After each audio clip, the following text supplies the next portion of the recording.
Article 217 अनुच्छेद 217 उच्च न्यायालय के न्यायाधीश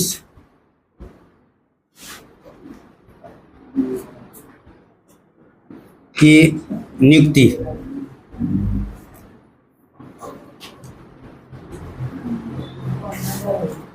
उच्च न्यायालय के न्यायाधीश की नियुक्ति।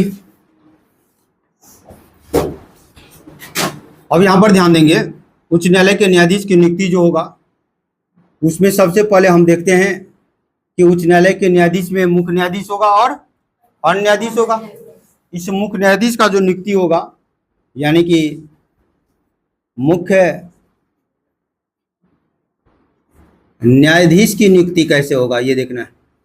यानी कि उच्च न्यायालय में आप जानते हैं कि एक चीफ जस्टिस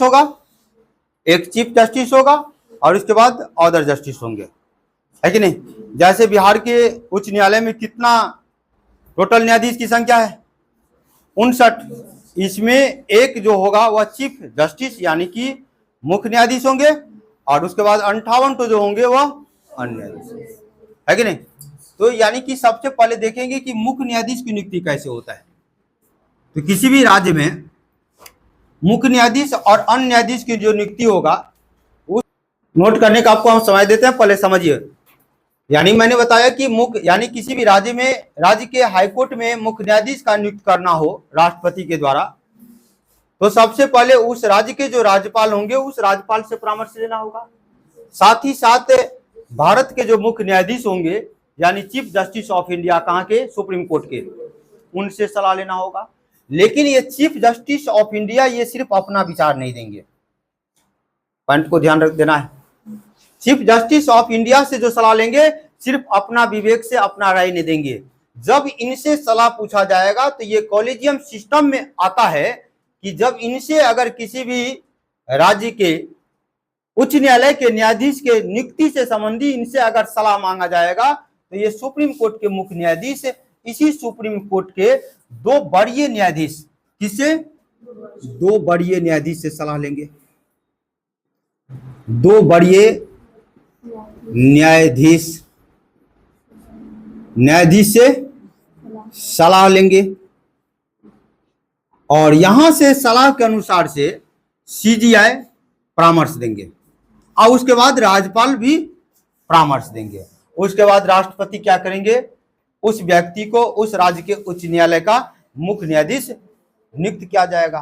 क्या इस राज्य के उच्च न्यायालय में न्यायाधीश के नियुक्ति में किसी विधायिका का कोई हस्तक्षेप है?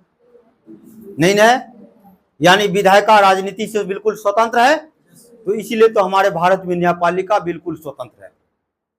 और न्यायपालिका जब स्वतंत्र नहीं होगा, जो देश का शासन चलाएगा और वही वास्तविक रूप से देश का शासन चलाएगा, उसका शक्ति उसमें प्राप्त हो जाए तो नहीं, कहीं ना कहीं निश्चित रूप से उच्च न्यायालय में उनका हस्तक्षेप होगा कि नहीं, नहीं होगा क्या। तो इस प्रकार से देखे, जैसे कि आप देख रहे थे ब्रिटिश क्राउन के द्वारा ब्रिटिश क्राउन से शासन होता था, ब्रिटिश क्राउन नियुक्त करते थे। तो निश्चित रूप से ये जो कृतज्ञ रहते थे, क्राउन के प्रति रहते थे, तो इसीलिए यहाँ पर जो विधायिका को जो है इससे बाहर कर दिया गया, पृथक कर दिया गया। कार्यपालिका और न्यायपालिका को अनुच्छेद 50 में अलग कर दिया गया। तो ध्यान दीजिएगा, राज्यपाल और सीजीआई के परामर्श से उस राज्य के उच्च न्यायालय के मुख्य न्यायाधीश की नियुक्ति होगी और ये सीजीआई भी उच्चतम न्यायालय के दो वरीय न्यायाधीश से सलाह लेंगे। कहां से? सुप्रीम कोर्ट के। ध्यान दीजिएगा ये पॉइंट। अब आपके पास पॉइंट कि सर मुख्य न्यायाधीश का तो नियुक्ति हो गया, अन्य न्यायाधीश का नियुक्ति क्या कैसे होगा? यानी कि इनकी सलाह देने के बाद राष्ट्रपति इस व्यक्ति को मुख्य न्यायाधीश नियुक्त कर देंगे। अब इनके अन्य न्यायाधीश के बारे में बताइए सर, इसका अन्य न्यायाधीश का नियुक्त कैसे किया जाएगा?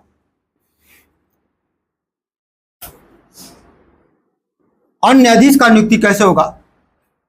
तो अन्य न्यायाधीश की नियुक्ति जो होगा तो इसी कॉलेजियम प्रणाली के अंतर्गत होगा। अन्य न्यायाधीश की नियुक्ति किसके माध्यम से होगा? कॉलेजियम प्रणाली। अब यहां भी इसके नियुक्ति में इसके नियुक्ति में जो होगा, ध्यान दीजिएगा, इसके नियुक्ति में जो सलाह लिया जाएगा वह उस राज्य के राज्यपाल से लिया जाएगा। उसके बाद उस राज्य के चीफ जस्टिस से लिया जाएगा। चीफ जस्टिस, जैसे अगर पटना के हाईकोर्ट में अन्य न्यायाधीश को नियुक्त करना हो तो इसे पटना हाईकोर्ट के मुख्य न्यायाधीश से भी सलाह लेना होगा। समझे कि नहीं समझे?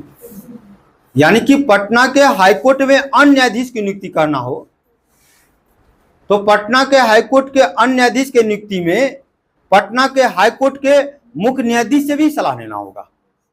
प्लस सीजीआई से लेंगे। किसे लेंगे? CGI, chief justice of India, Bharat के मुख्य न्यायाधीश से लेंगे। और ये भारत के मुख्य न्यायाधीश से जब सलाह लेंगे तो ये क्या करेंगे? दो वरीय न्यायाधीश से सलाह लेंगे। वरीय न्यायाधीश से सलाह लेंगे। अब यहां पर आप बताएंगे इस दोनों में क्या अंतर है? इस दोनों में अंतर क्या है? यहां पर राज्य के, अगर किसी राज्य के उच्च न्यायालय में मुख्य न्यायाधीश का अगर नियुक्ति करना हो तो सिर्फ यहां पर, यानी कि मुख्य न्यायाधीश का नियुक्ति करना हो तो यहां पर सीजीआई और राज्यपाल होते हैं। लेकिन अन्य न्यायाधीश की नियुक्ति करना हो तो राज्यपाल और सीजी उस स्टेट का होता है, प्लस सीजीआई होता है। और दो वरीय न्यायाधीश से सलाह लेना पड़ेगा। किनको लेना पड़ेगा? एक्स्ट्रा में इसमें आ गया कौन सा? यहाँ पर उस स्टेट का। अब आपके पास प्रश्न बहुत बड़ा आता है कि सर ये बात बताइए, आपने ये बात बताया कि 7वें संविधान संशोधन 1956 के अंतर्गत ये कहा गया कि 2 या 2 से अधिक राज्य या संघ राज्य क्षेत्र को मिलाकर एक साझा उच्च न्यायालय बनाया जा सकता है।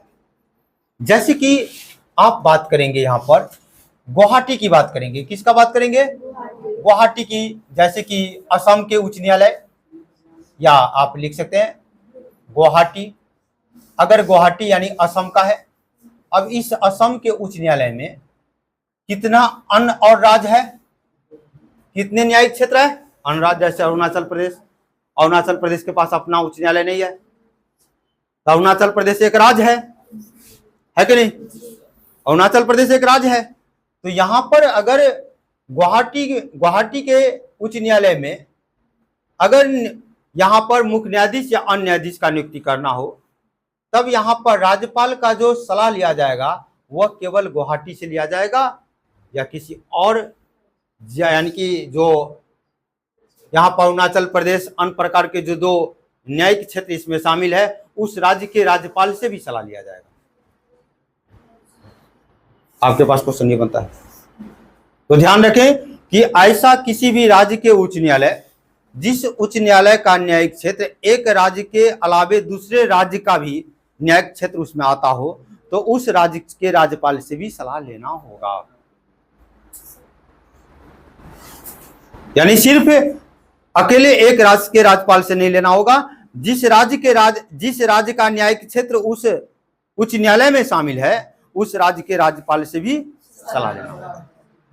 ये पॉइंट, तो इसको पहले आप नोट कीजिए।